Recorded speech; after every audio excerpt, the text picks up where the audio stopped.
Hello बच्चों, आज हम शुरू करने जा रहे हैं module 3 rise of nationalism in Europe. तो सबसे पहले जो इस मॉड्यूल का टॉपिक है वो है एज ऑफ रेवोल्यूशंस 1830 एंड 1848 में जो रेवोल्यूशंस हुई। तो यानी कि अब हम क्रांतिकारी आंदोलन की बात करेंगे जो कि पूरे यूरोप में शुरू हो चुकी थी। कंजर्वेटिव रजीम्स तो आप जानते हो, जिन्होंने अभी 1815 में वापस से नेपोलियन को हटा के सारे कंजर्वेटिज्म जो था वापस रीएस्टैब्लिश कर दिया था। तो उन्होंने क्या किया, यहाँ पे अपनी पावर को और ज़्यादा स्ट्रॉन्ग कर दिया, अपनी पावर को और ज़्यादा मजबूत कर दिया।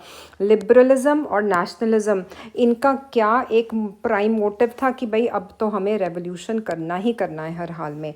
बहुत से यूरोप के रीजन्स जैसे Italian, German states, provinces of Ottoman Empire, Ireland, Poland, सबके अंदर इन्होंने क्या शुरू कर दिया, रेवोल्यूशन स्टार्ट कर दिया, which was a very very important step to achieve the objective of nation state, अपनी कंट्री की आइडेंटिटी अचीव करना, which was a very important objective. ठीक है, तो उसके बाद वापस इन्होंने क्या किया, सबसे पहले ये जो रेवोल्यूशन था बच्चों, ये किन्होंने स्टार्ट किया, पढ़े लिखे मिडिल क्लास लोगों ने स्टार्ट किया। तो उसमें सब थे, clerks, teachers and even professors. ठीक है, सब लोगों ने मिलकर इस रेवोल्यूशन में हिस्सा लिया। तो जो पहला रेवोल्यूशन था जिसके बारे में आप स्टडी करोगे वो था 1830 का जुलाई रेवोल्यूशन। बच्चों ये याद रखना, इससे आपको अपने प्रिपरेशन में इजी रहेगा। ठीक है, तो ये फ्रांस में स्टार्ट हुआ ये रेवोल्यूशन। तो बर्बन किंग्स आपको पता है ना, आपने फ्रेंच रेवोल्यूशन 9th स्टैंडर्ड में भी पढ़ा। उनको वापस से कंजर्वेटिज्म ने क्या किया था, कंजर्वेटिव्स ने उनको वापस पावर पे बिठा दिया, गद्दी पे दे दी उनको। ठीक है, तो अब उनको वापस से थ्रो करना जो था ना, वो लिबरल रेवोल्यूशनरीज का एक मोटिव बन चुका था। ठीक है, अब लिबरल रेवोल्यूशनरी से उनको क्या किया, ओवरथ्रो कर दिया। ठीक है, और उन्होंने बोला कि अब से क्या इस्टेब्लिश होगी, अब से सिर्फ और सिर्फ कॉन्स्टिट्यूशनल मोनार्की चलेगी। और वहाँ का जो राजा था बर्बन डायनेस्टी का, लुई फिलिप, वो उसका हेड था, वो उसको राज करता था। और मेटर्निच के बारे में तो आपने पढ़ा ही हुआ है। मेटर्निच कौन था, वो जो वाइस चांसलर जिसने वो ट्रीटी ऑफ वियना जो थी वो होस्ट करी थी। तो इस मेटर्निच ने क्या कमेंट किया कि when France sneezes then what happens, the rest of Europe catches cold. यानी कि फ्रांस के अंदर जो एक रेवोल्यूशन शुरू हो जाती है तो भाई पूरे यूरोप में वो रेवोल्यूशन की जो एक आंधी है वो धीरे धीरे करके फैलनी शुरू हो जाती है। तो जुलाई रेवोल्यूशन जो थी वो एक चिंगारी का काम कर रही थी यहाँ पे। वो चिंगारी ने पूरे के पूरे यूरोप के अंदर एक आग लगा दी, लोगों के दिलों में ये भावना जगा दी कि अब हम क्रांतिकारी अपनी रेवोल्यूशन को अचीव करने के लिए कुछ भी कर सकते हैं। तो पहले बच्चों मैंने आपको बताया था ना कि जो फ्रांस था उसके अलग अलग जो उसकी बाउंड्री थी उसको एक्सपैंड होने से बचाने के लिए किंगडम सेटअप कर दिए गए थे। नॉर्थ में, साउथ में, वेस्ट में, ईस्ट में, सब जगह सेटअप किए गए थे।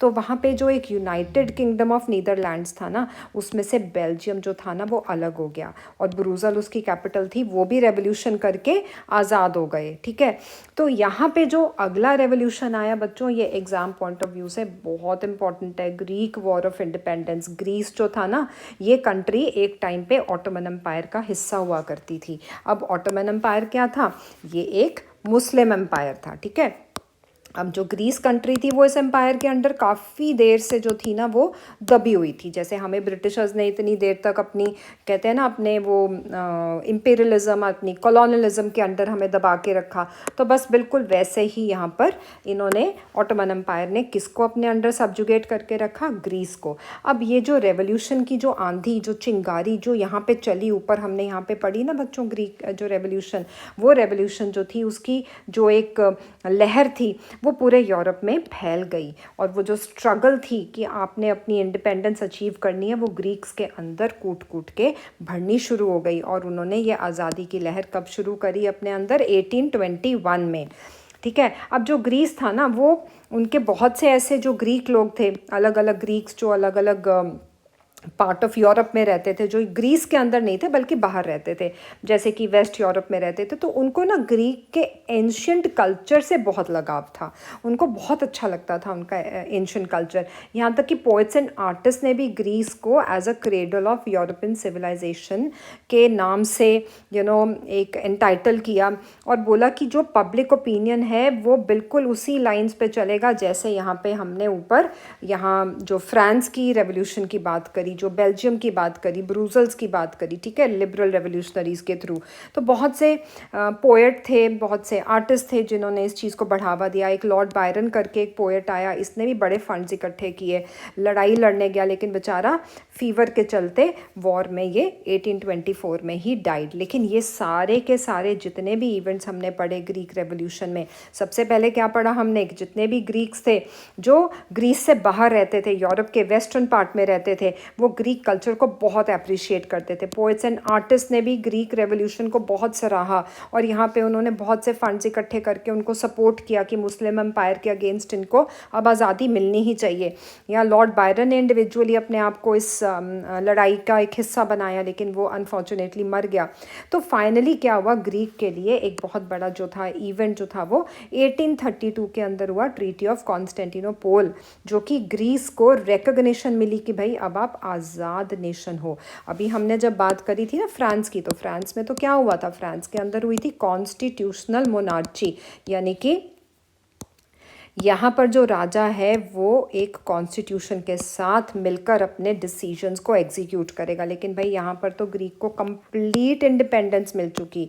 सो this was a major achievement in the revolution. ठीक है, अब आगे जो हम बढ़ेंगे तो वो है romantic imagination and national feeling. देखो बच्चों, वेपन्स के थ्रू तो हम आज़ादी की एक लड़ाई शुरू करते ही हैं, लेकिन उसके अलावा जो ज़रूरी चीज़ होती है वो आपके अंदर दिलों में जो एक भावना पैदा करती है वो है कल्चर, वो है आर्ट, पोएट्री, स्टोरीज, म्यूज़िक, जो आपके अंदर एक आपके दिमाग में एक नेशनलिस्टिक फीलिंग्स को डेवलप करती है, एक सेंटिमेंट्स डेवलप करती है। ठीक है, तो वो सारी फीलिंग्स को डेवलप करना लोगों के बीच में बहुत ज़रूरी था। तो उस करके हमने यहाँ पे क्या टॉपिक स्टडी करना है अब, रोमांटिसिज्म, यानी कि अपने देश के लिए एक प्यार, एक ऐसी भावना को जागरूक करना जिससे कि हम सब एक रियलाइजेशन करें कि हम सब एक ही नेशन को बिलोंग करते हैं। ठीक है, तो ये एक कल्चरल मूवमेंट थी जो कि नेशनलिस्ट सेंटीमेंट को अराउज कर रही थी। तो रोमांटिक आर्टिस्ट और जितने भी पोएट्स थे उन्होंने किस चीज़ को क्रिटिसाइज़ करना शुरू कर दिया कि भाई अब हम क्या करेंगे, अब हम सिर्फ और सिर्फ लॉजिक और रीजनिंग पे नहीं जाएंगे, क्योंकि साइंस तो देखो सिर्फ लॉजिक एंड रीजनिंग पे ही बेस्ड है। तो हमने अब वो लॉजिक एंड रीजनिंग को नहीं फॉलो करना, अब हमने किस चीज़ को फॉलो करना है, हमने अपने खुद के इंस्टिंक्ट, अपनी इमोशंस, अपनी स्ट्रॉन्ग फीलिंग्स को अपनी रियलाइज़ करना है कि वो हमारे देश के प्रति हमारी क्या भावना पैदा हो रही है। ठीक है, वो कलेक्टिव हेरिटेज क्या है, हमारा पास्ट का जो हमारा कल्चर है, उस चीज़ को हमने रिलेट करते हुए अपनी नेशन को उस एंगल से देखना है और अपनी नेशन स्टेट यानी कि खुद की आइडेंटिटी को हमने अचीव करना है। ठीक है, तो उस केस में एक बहुत ही बड़ा फिलोसोफर था जिसका नाम था गॉटफ्राइड हर्डर। इसने ये दावा किया कि भाई अगर जर्मन कल्चर को आपने समझना है तो उनके लोगों की आम जिंदगी को समझना पड़ेगा, और उसने क्या नाम दिया उनको, दास वोल्क। ठीक है, और आम लोगों की ज़िंदगी को समझने के लिए हमें क्या करना पड़ता है, उनके फोक सॉन्ग्स, उनकी पोइट्री, उनके फोक डांसेस, ठीक है, इन सबको हमें जानना पड़ता है कि इनका पास्ट, इनका कल्चर क्या था, इनका एथनिक जो बैकग्राउंड है वो कैसा है।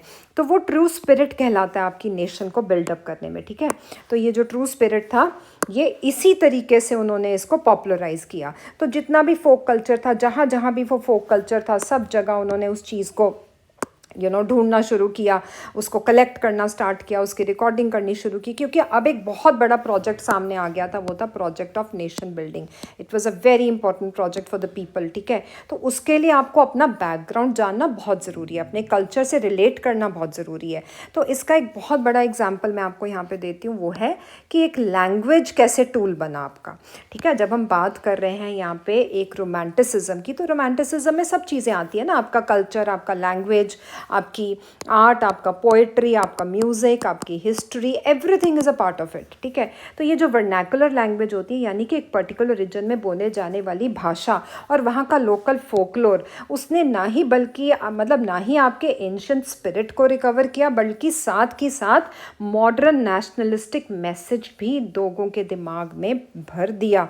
मतलब जो इलिटरेट लोग थे, जो पढ़ भी नहीं सकते थे, वो आपस में एक दूसरे को सुन कर, जो बड़े बड़े फिलोसोफर्स थे, वो जिस तरह से अपने फ़िलोसॉफ़िकल आइडियाज़ लोगों तक पहुंचाते थे, उन आइडियाज़ को ये इलिटरेट लोगों ने भी अपने अंदर इम्बाइब करना शुरू कर दिया। ठीक है, तो पोलैंड का एग्जांपल देते हैं बच्चों। यहाँ पे एक लैंग्वेज को पोलैंड ने कैसे अपना हथियार यूज़ किया और कैसे लोगों के अंदर एक रोमांटिसिज्म की जो भावना थी वो कैसे उत्पन्न हुई। ठीक है, तो यहाँ पे पोलैंड जो था, आपको पता है कि रशिया ने तो पोलैंड को कब्जा कर रखा था। रशिया, प्रशिया, ऑस्ट्रिया तो बहुत बड़ी बड़ी पावर्स थी। अब पोलैंड जो था वो तो इंडिपेंडेंटली एग्जिस्ट करता ही नहीं था। ठीक है ना, तो नेशनलिस्टिक फीलिंग्स को भाई कैसे ज़िंदा रखेगा? सिर्फ म्यूज़िक एंड लैंग्वेज के ज़रिए। तो यहाँ पे ना एक बहुत बड़ा एक रोल प्ले किया कैरल करपिंस्की ने। इसने क्या किया, इसने जितनी भी नेशनल स्ट्रगल थी ना उसको खूब सेलिब्रेट किया। कैसे किया? ओपेराज, म्यूज़िक, फोक डांसेस,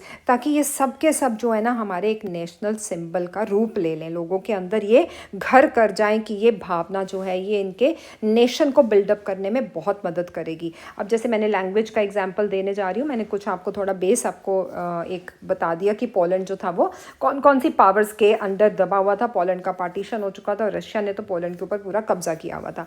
जब रशिया ने पोलैंड को ऑक्यूपाई कर लिया तो ऑब्वियसली भाई वहाँ पे पोलिश लैंग्वेज जो थी वो तो बोली जानी बिल्कुल बंद हो गई। ठीक है, हर जगह कौन सी लैंग्वेज का बोलबाला था? सिर्फ और सिर्फ रशियन लैंग्वेज का। अब जो रशियन रूल था उनके पास तो वैसे ही बहुत बड़ी फोर्सेस थी, आर्म्ड रिबिलियन था उनका।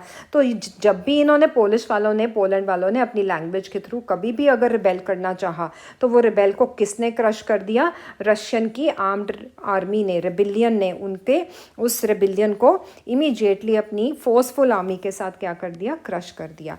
अब पोलैंड तो चुप बैठने वाला नहीं है। ठीक है ना, उन्होंने बोला कि एक ही तरीका है जब हम रेजिस्ट कर सकते हैं ये जितना भी रशिया का हमारे ऊपर ये जो दबदबा चल रहा है। तो जितने भी क्लर्जी यानी कि चर्च के जो मेंबर्स होते थे, ठीक है, उन्होंने लैंग्वेज को अपना वेपन इस्तेमाल किया और बोला कि भाई हम तो नेशनली रेजिस्ट करेंगे ये रशिया की जो हमारे ऊपर इम्पोजिशन की गई है।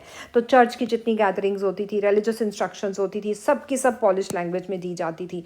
अब रशिया को थोड़ा ना मंजूर है कि भाई हमने ऑक्यूपाई भी कर लिया है और उसके बाद भी यहाँ पे रशियन लैंग्वेज पोलिश लैंग्वेज बोली जा रही है। तो जितने भी प्रीस्ट थे, जितने भी बिशप्स थे, इनको डाला जेल में और वहाँ साइबेरिया भेज दिया रशियन अथॉरिटीज़ ने। इनको पनिश किया और वहाँ पे मार डाला इनको। और जो पोलिश लैंग्वेज थी वो एक एग्जाम्पल बन गई, एक सिंबल बन गई कि कैसे रशियन डोमिनेंस के अगेंस्ट पोलैंड ने पोलिश लैंग्वेज का इस्तेमाल करके अपने आप को एक नेशनलिज्म की भावना को कैसे जिंदा रखा। ठीक है, अब आगे बढ़ते हैं। तो नेक्स्ट जो रिवोल्ट आता है बच्चों वो आता है एक गरीबों का revolt, hunger, hardship and popular revolt. ये अगेन बहुत इंपॉर्टेंट क्वेश्चन है एग्जाम पॉइंट ऑफ व्यू से। 1830 का ये रिवोल्ट है बच्चों, एग्जाम में काफ़ी बार ये क्वेश्चन पूछा जाता है। ठीक है, अब हंगर, हार्डशिप, पॉपुलर रिवोल्ट। बेचारे गरीब लोग तो वैसे ही आपको पता है इकोनॉमिक हार्डशिप आती है तो सबसे ज़्यादा वही पिसते हैं, वही सबसे ज़्यादा वल्नरेबल ग्रुप होता है। ठीक है, अब पॉपुलेशन जो थी वो तो बहुत तेज़ी से बढ़ती जा रही थी पूरे यूरोप में। ठीक है, और अनएम्प्लॉयमेंट डेफिनेटली ऑब्वियसली उतनी बढ़ती जाएगी क्योंकि जॉब जो थी वो मिल नहीं रही थी लोगों को। अब लोग क्या करते थे, रूरल एरिया से किस तरफ शिफ्ट हो रहे थे? सिटीज़ में। अब सिटीज़ में स्लम्स जो थे वो बढ़ते जा रहे थे और ओवर क्राउडिंग होती जा रही थी। छोटे छोटे जो प्रोड्यूसर्स थे, ठीक है, जो तकरीबन टाउन्स में छोटे छोटे गुड्स बनाते थे, उनको इतना बड़ा कॉम्पिटिशन था। किस सेक्टर में कॉम्पिटिशन था बच्चों? उनको मेजरली टेक्सटाइल प्रोडक्शन के सेक्टर में कॉम्पिटिशन था, क्योंकि इंग्लैंड में तो इंडस्ट्रियलाइजेशन पहले से इस्टेब्लिश हो चुकी थी। वहाँ से सारा का सारा जो माल आता था वो हमेशा चीप मशीन मेड गुड्स बनते थे और बहुत सस्ते होते थे। तो इन बेचारे छोटे छोटे जो प्रोड्यूसर्स थे इनको बहुत बड़ा कंपटीशन फेस करना पड़ता था। अब यूरोप के अंदर हमने पढ़ा कि एरिस्टोक्रेसी जो थी वो तो बड़ी पावर एंजॉय कर रही थी। बेचारे स्ट्रगल कौन करते थे? बेचारे पीजेंट स्ट्रगल किया करते थे हमेशा। वो बेचारे फ्यूडल ड्यूज में ही दबे रहते थे। बताया था ना वो लैंड जो नाइट्स अपने किंग्स जो देते थे अपने नोबल्स आगे नाइट्स को देते थे। बेचारे पीजेंट्स उनके लैंड पे किराए पे काम करते थे और वहीं पे उनको सारे वो ड्यूज़ पे करने पड़ते थे। अब क्या हुआ कि साथ के साथ फूड प्राइसेस भी बढ़ गए और अनफॉर्चुनेटली वो साल ऐसा निकला कि वहाँ पे हार्वेस्ट भी अच्छी नहीं हुई। अब हार्वेस्ट अच्छी नहीं हुई तो क्या चीज़ फैल गई पूरे की पूरी कंट्री में? पॉपुलिज्म का मतलब होता है गरीबी, पावर्टी इतनी ज़्यादा फैल गई। वैसे बेचारे गरीब थे, इकोनॉमिक हार्डशिप ने उनका और भी ज़्यादा बुरा हाल कर दिया। ठीक है, तो ये जो 1848 का ईयर था ना, ये भी ऐसा ही एक और ईयर था। तो ये जो पहली रेवोल्यूशन आपने स्टडी करी हंगर हार्डशिप की, ये है 1830 की रेवोल्यूशन जो कि मैंने अभी आपको एक्सप्लेन करी है। तो जो नेक्स्ट रेवोल्यूशन अब हम पढ़ने जा रहे हैं वो है 1848 की रेवोल्यूशन, ठीक है। ये रेवोल्यूशन जो थी ये भी, अब देखो अभी हमने पढ़ा फूड शॉर्टेजेस हुए, ठीक है, अनएम्प्लॉयमेंट बढ़ती गई, तो जितनी भी जनता थी ना वो सारी की सारी सड़कों पे उतर आई। वो गुस्से में जैसे भरी हुई होती है ना कि बस भाई अब हमारे सब्र का जो बांध है वो टूट चुका है। तो ये जो लुई फिलिप था ना बर्बन डायनेस्टी का, जिसको कंजर्वेटिज्म ने वापस से रिस्टोर किया था पावर में, अब ये तो अपने मेंशन के आगे बड़े बड़े बैरिकेड्स लगा के रखता था। अब ये जनता इतनी गुस्साई हुई थी कि ये इसके मेंशन की तरफ बढ़ती गई बढ़ती गई बढ़ती गई, और ये बेचारा डर के मारे वहाँ से भाग गया। इसको डर था कि कहीं भाई ये मेरा कुछ मतलब मार वार ना दें। पहले भी तो भागा था ना फ्रांस में, ये फ्रेंच रेवोल्यूशन में पहले भी तो रेवोल्यूशन हुई थी, तब भी इसको वहाँ से भगा दिया था। अब भी वही हाल हुआ इसका बर्बन डायनेस्टी के इस राजा का। तो इन्होंने, जनता ने क्या किया, अपनी नेशनल असेंबली बना दी और बोला कि भाई अब हमें रिपब्लिक चाहिए अपनी कंट्री में, एक ऐसा कॉन्सेप्ट चाहिए जहाँ पे हम सब फ्री हों, फ्रीडम चाहिए हमें, और हमें सफरेज चाहिए। सफरेज का मतलब आप जानते हो बच्चों, राइट टू वोट। पहले तो राइट टू वोट मैंने आपको बहुत बारी बताया है, 25 ईयर्स अबव मेल्स को मिलता था, लेकिन अब उन्होंने बोला जितने भी मेल्स हैं अबव 21 के सबको राइट टू वोट दो, और साथ ही साथ हमें काम भी चाहिए। उसका भी हम आपको पूरी गारंटी देते हैं कि सबको काम मिलेगा, ठीक है। तो नेशनल वर्कशॉप्स वगैरह जो थी वो उन्होंने शुरू कर दी ताकि लोगों को एम्प्लॉयमेंट जो है वो सेटअप कर दी जाए, उनके लिए वो सब अपॉर्चुनिटीज़ जो हैं वो बिल्डअप कर दी जाएं। तो अब जो नेक्स्ट रिवोल्ट हम पढ़ेंगे वो है 1845 का रिवोल्ट। ये भी गरीबों का रिवोल्ट था। पहला रिवोल्ट बच्चों हमने कौन सा किया गरीबों का, 1830, ठीक है। उसके बाद 1848 में इन्होंने क्या किया, यही सब फूड शॉर्टेजेस चल रही हैं, अनएम्प्लॉयमेंट बढ़ गई है, तो गुस्से में आके इन्होंने लुई फिलिप के जो बैरिकेड्स है सब तोड़ दिए, बेचारा डर के मारे भाग गया। और उसके बाद इन्होंने किस चीज़ को फर्दर प्रोपोगेट किया कि भाई अब हम नेशनल असेंबली बना चुके हैं, अब हम सबको राइट टू वोट देंगे, राइट टू वर्क देंगे, कोई भी अब अनएम्प्लॉयड नहीं रहेगा। लेकिन जो अब नेक्स्ट रिवोल्ट हम पढ़ने जा रहे हैं वो है 1845 का सिलेजिया वीवर्स का रिवोल्ट। ये रिवोल्ट था कॉन्ट्रैक्टर्स के बीच और वीवर्स के बीच, ठीक है ना, यानी कि जो आपके ट्रेड्समैन होते हैं, जो मर्चेंट होते हैं, और जो बेचारे गरीब लोगों से काम कराते हैं, उनके बीच का ये रिवोल्ट था। अब ये कॉन्ट्रैक्टर्स क्या करते थे, ये वीवर्स को देते थे पैसा कि भाई हम आपको सारा का सारा ऑर्डर दे रहे हैं, हमें ये फलाना फलाना टेक्सटाइल बना के दे दो और हम आपको पे कर देंगे। अब गरीबी तो इतनी थी, लेकिन ये क्या करते थे, जब ये माल तैयार करके कॉन्ट्रैक्टर्स को देते थे तो कॉन्ट्रैक्टर्स इनको जो पेमेंट्स थी वो बहुत बहुत कम देते थे। उन्होंने पेमेंट ही रिड्यूस कर दी। अब जब पेमेंट रिड्यूस कर दी तो भाई ये तो बहुत ज़्यादा अगेन भड़क गए, सिलेजियन वीवर्स भड़क गए, ठीक है। तो उसके बाद क्या हुआ, अब सिलेजियन वीवर्स जब भड़के तो 4 जून दोपहर के 2 बजे बहुत से वीवर्स की जो क्राउड थी ना वो अपने घरों से निकल के इन्होंने चलना शुरू कर दिया। किसकी तरफ, कॉन्ट्रैक्टर्स के बड़े बड़े मेंशंस की तरफ। किसकी डिमांड क्या थी, इनकी जो मेन डिमांड थी कि भाई हमें हायर वेजेस चाहिए, हमारी आप तनख्वाह बढ़ाओ, हमारा दिन का गुजारा नहीं होता, ठीक है। अब इनको डराया गया, धमकाया गया, इनको स्कॉन्स एंड थ्रेट्स आए। तो इसके बाद क्या हुआ, ये चलते, ये तो डरे नहीं कि भाई अब तो हम पाके रहेंगे जो हमने अब ठान लिया है। तो इन्होंने ज़बरदस्ती उन मैंशंस में घुसना शुरू कर दिया। उनकी बड़ी बड़ी विंडोज़, फर्नीचर्स, जितनी भी क्रॉकरी थी सब तोड़ फोड़ के इन्होंने जो थी फेंक दी। और जो स्टोर हाउसेस होते हैं ना, बड़े बड़े वेयर हाउसेस जहाँ पे ये अपने कॉन्ट्रैक्टर्स अपना माल स्टोर करते थे, वीवर्स द्वारा बनाया गया, वो इन्होंने सब वहाँ पे घुस गए और वहाँ पे इन्होंने सब तोड़ ताड़ के, इनको काट वाट के सब टुकड़ों में इन्होंने श्रेड कर दिया। अब कॉन्ट्रैक्टर्स जो थे वो तो डर गए, वो तो अपनी फैमिलीज़ को लेकर भाई भाग गए नेबरिंग के विलेज में। अब जो साथ के गाँव थे उनमें भी तो लहर चल रही थी, ये वीवर्स तो सब जगह ही थे, तो इन्होंने भी रिफ्यूज़ कर दिया कि हम आपको शेल्टर नहीं देंगे, जाओ आप।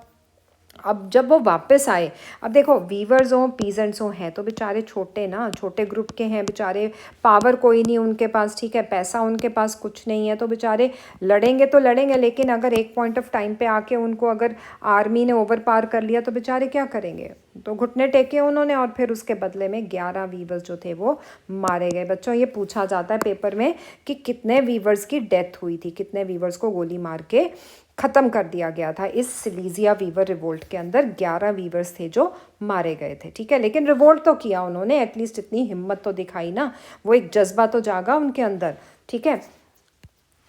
अब हम पढ़ेंगे 1848 का जो रिवोल्ट है, that is the revolution of liberals. Liberals तो आप जान चुके हो कि उनका जो एक मेन मकसद था, ये थी एक मिडिल क्लास, मिडिल क्लास पढ़े लिखे लोग थे, यहाँ के प्रोफेशनल्स जो टीचर्स थे, ठीक है, इन सब का एक ही मोटिव था कि हमें क्या चाहिए, फ्रीडम चाहिए।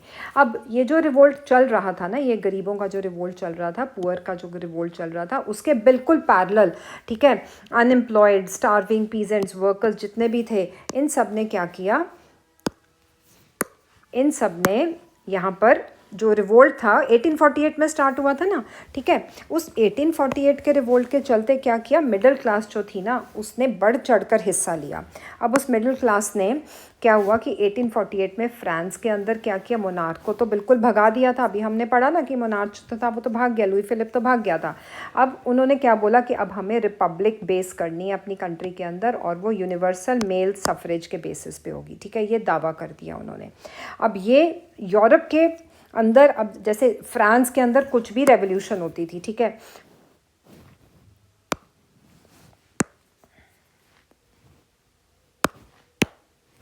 फ्रांस के अंदर जो भी रेवोल्यूशन होती थी वो धीरे धीरे यूरोप के सब पार्ट्स में फैलती थी ना। जैसे कि अभी हमने पहले भी मेटर्निच का एक कोट पढ़ा, when France sneezes the whole Europe catches cold. तो यूरोप के जितनी भी इंडिपेंडेंट नेशन स्टेट्स थी जो अभी एग्जिस्ट नहीं कर रही थी, जैसे जर्मनी है, इटली है, पोलैंड है, ऑस्ट्रो हंगरियन एम्पायर है, तो जितने भी ये अभी नेशन स्टेट एग्जिस्ट नहीं कर रहे थे, कुछ रीजन्स ही थे यूरोप के अंदर, इनके अंदर भी वो एक कहते हैं ना रेवोल्यूशन की जो एक लहर थी वो चल पड़ी। Main and women, liberal, middle class, इन्होंने सब ने अपनी डिमांड्स जो थी वो किस चीज़ के लिए रखी कि भाई अब तो हमें नेशनल यूनिफिकेशन चाहिए, हर हाल में चाहिए नेशनल यूनिफिकेशन। तो अब हम क्या चाहते हैं, अपनी कंट्री को यूनाइट करना चाहते हैं, ठीक है, हम भी चाहते हैं कि हम नेशन स्टेट की फॉर्म में एग्जिस्ट करें। तो उन्होंने किस चीज़ का एडवांटेज लिया, ये जो पॉपुलर अनरेस्ट चल रहा था ना यहाँ पे, ये जो लोग जो थे वो एकदम सड़कों पे उतर आए थे कि अब हम अपनी डिमांड्स को जो है वो नेशन स्टेट को एग्जिस्ट करने में क्रिएट करेंगे, अपनी डिमांड्स का इस्तेमाल करेंगे। और हमें क्या चाहिए, हमें कॉन्स्टिट्यूशन चाहिए, हमें फ्रीडम ऑफ प्रेस चाहिए, हमें फ्रीडम ऑफ एसोसिएशन चाहिए, हमें कोई भी रोक टोके ना कि हम अभी कहीं भी इकट्ठे बैठ के अपने कोई भी जो हम किस तरह इन प्रिंसिपल्स को अचीव करें। तो क्या प्रिंसिपल्स थे बच्चों इनके, इनके प्रिंसिपल्स थे कि हमने क्या अचीव करना है, कॉन्स्टिट्यूशन अचीव करना है, हमने फ्रीडम ऑफ प्रेस अचीव करना है, और साथ ही साथ एक और इम्पॉर्टेंट इनका ऑब्जेक्टिव था, वो था freedom of association. So this was a very important objective which they wanted to achieve. अब जर्मन रीजन्स थे उनके अंदर पॉलिटिकल एसोसिएशंस चल रही थी, और पॉलिटिकल एसोसिएशन बनाने वाले कौन थे, मिडिल क्लास प्रोफेशनल्स, बिजनेसमैन और बड़े बड़े आर्टिजन्स थे। इन्होंने फ्रैंकफर्ट की सिटी में सब लोग इकट्ठे हो गए, ठीक है, जर्मन रीजन था, जैसे कि आप पहले मैं बता चुकी हूँ, ये अभी नेशन स्टेट एग्जिस्ट नहीं करता था, ये सिर्फ एक रीजन था। ये सब इकट्ठे हुए और इन्होंने ऑल जर्मन नेशनल असेंबली को वोट किया। वोट करके कितने मेंबर्स चुने, 1831 मेंबर्स चुने। कौन सी तारीख को, 18 मई 1848 को। अब ये जितने भी मेंबर्स इन्होंने 1831 चुने, सबको इलेक्ट किया, और एक प्रोसेशन में चलते हुए कहाँ पे ये मीट किए, सेंट पॉल की चर्च में इन्होंने मीटिंग करी, और वहाँ पे इन्होंने अपनी पार्लियामेंट को कन्वीन किया। बच्चों ये अगले पेज पे आप देखोगे, सेंट पॉल की चर्च आप देख रहे हो, यहाँ पे इन्होंने फ्रैंकफर्ट पार्लियामेंट की मीटिंग रखी थी सबसे पहले, ठीक है। अब उसके बाद क्या हुआ, जब ये वहाँ पार्लियामेंट में वहाँ बैठे तो इन्होंने सबसे पहले क्या किया, कॉन्स्टिट्यूशन ड्राफ्ट किया जर्मन नेशन का, ठीक है। अब वहाँ पे बोला कि जो मोनार्ची है अब वो पार्लियामेंट के साथ मिलके अपने डिसीजन लेगी। तो जब ये ऑफर दिया गया प्रशिया के क्राउन को, क्योंकि जर्मनी तो एक रीजन था, अब प्रशिया तो पावरफुल था, प्रशिया के अंडर ही आता था जर्मनी, तो प्रशिया को जब ये ऑफर दी गई उसके किंग फ्रेडरिक विलियम को, तो उसने भी रिजेक्ट कर दिया। वो तो बहुत ज़्यादा गुस्से में आ गया, बोला मैंने तो नहीं लेना ये, मैं तो बाकी मोनार्च के साथ, उसने सब मोनार्च को इकट्ठा करके अपोज किया। किस चीज़ को अपोज किया कि भाई अब हम कॉन्स्टिट्यूशन जो है, कॉन्स्टिट्यूशन का हम सपोर्ट नहीं करेंगे, हम तो मोनार्च हैं, हम तो अपनी पावर अपनी ही हिसाब से ऑटोक्रेटिक रूल को ही चलाएंगे जैसे हम चलाते आ रहे हैं।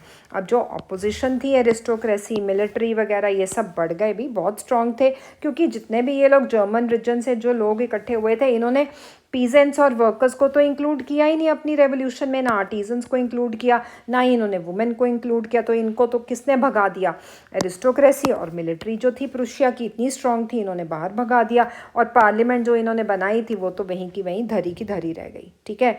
तो असेंबली जो थी वो अल्टीमेटली डिसबैंड हो गई, यानी कि ख़त्म हो गई। पॉलिटिकल राइट्स जो थे, आपको पता है औरतों को पॉलिटिकल राइट्स दिए ही नहीं जाते थे। वो इतना कंट्रोवर्शियल इशू बन गया लिबरल मूवमेंट में कि इतनी औरतों ने पार्टिसिपेट किया, इतने सालों से पार्टिसिपेट करती आ रही हैं, ठीक है। तो अब इनको भी तो इनके राइट्स मिलने चाहिए। तो वुमेन ने क्या किया, अपने खुद के पॉलिटिकल एसोसिएशंस बनाए, न्यूज़पेपर्स फाउंड किए और पॉलिटिकल मीटिंग्स में पार्टिसिपेट किया, डेमोन्स्ट्रेशंस का हिस्सा बनी। इतना सब कुछ करने के बाद भी उनको उनके सफ्रेज राइट से डिनाई कर दिया गया। आपको वोट करने का कोई हक नहीं है असेंबली में। तो जब फ्रैंकफर्ट पार्लियामेंट बनी तो आप देखो बच्चों, वुमेन को सिर्फ और सिर्फ ऑब्जर्वर्स की तरह यहाँ गैलरी में बिठा दिया कि आप देखो नीचे क्या जो एक्टिविटीज़ हो रही हैं, जो मीटिंग के मिनट्स हो रहे हैं, मिनट्स ऑफ द मीटिंग क्या चल रहे हैं, बस उसको ऑब्जर्व करो। आप सिर्फ मियर स्पेक्टेटर्स हो, ऊपर से बैठ के देखो क्या चल रहा है नीचे, ठीक है। तो इस तरह ये सब इवेंट्स हुए। तो उसके बाद क्या हुआ, अब कंजर्वेटिव फोर्सेस जो थे, अब वो लिबरल मूवमेंट्स को तो सप्रेस कर सकते थे, लेकिन वो ओल्ड ऑर्डर को रीस्टोर नहीं कर पा रहे थे, क्योंकि अब उनको पता था कि भाई अब तो ये जो जोश है ना लिबरल मूवमेंट्स का, ये तो पूरे अपने चरम सीमा पे पहुंच चुका है। तो जो मोनार्च थे ना, उन्होंने इस चीज़ को रियलाइज़ किया कि ये जो साइकिल्स बार बार एक एक रेवोल्यूशन आ रहा है, पहले रेवोल्यूशन आया 1830 का, फिर रेवोल्यूशन आया सिलेजिया वीवर्स का 1845 का, फिर आया 1848 लिबरल रेवोल्यूशन की। भाई एक एक करके रेवोल्यूशन के साइकिल्स बढ़ते जा रहे हैं। तो अब तो हमें इनको कंसेशन देना ही पड़ेगा लिबरल रैशनलिस्ट रेवोल्यूशनरीज़ को। तो 1848 में क्या क्या इफ़ेक्ट हुआ, क्या क्या चेंजेस आए। ऑटोक्रेटिक मोनार्चीज जो थी, जो सेंट्रल एंड ईस्टर्न यूरोप में, इन्होंने चेंजेस को इंट्रोड्यूस किया, जो पहले से वेस्टर्न यूरोप में ऑलरेडी एग्जीक्यूट कर चुके थे ये चेंजेस। क्या चेंज था कि सर्वडम एंड बॉन्डेड लेबर है उसको बिल्कुल ही ख़त्म कर देना है, ठीक है। कहाँ कहाँ पे, हैब्सबर्ग डोमिनियंस में भी और रशिया में भी। तो जो हैब्सबर्ग रूलर्स थे उन्होंने ऑटोनॉमी दे दी हंगेरियंस को 1867 में, और इस तरह से ये सारा का सारा जो एक रेवोल्यूशन था, उन्होंने इस तरह से ये जो छोटे छोटे जो चेंजेस थे ना, सर्वडम अबॉलिश करना, बॉन्डेड लेबर को ख़त्म करना, ठीक है, तो ये इन्होंने अचीव कर लिया। ठीक है बच्चों, तो ये आज हमारा मॉड्यूल 3 यहीं पे ख़त्म होता है। मिलते हैं अगले वीडियो में मॉड्यूल 4 के साथ।